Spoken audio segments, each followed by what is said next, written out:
ஒரு நாளைக்கு ஒரு வெரைட்டி பாரம்பரிய அரிசி சாப்பிட்டா கூட 500 வருஷம் சாப்பிட்ற அளவுக்கு அவ்வளோ ஜாஸ்தியா பாரம்பரிய அரிசி இந்த உலகத்துல இருந்திருக்கு. ஆனா இப்போ சுருங்கி வந்துருச்சுங்க.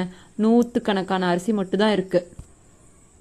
ஏன் பாரம்பரிய அரிசி சாப்பிடணும்னா அதோட மனம், அதோட சுவை, எக்கச்சக்கமான ஹெல்த் பெனிஃபிட்ஸ்.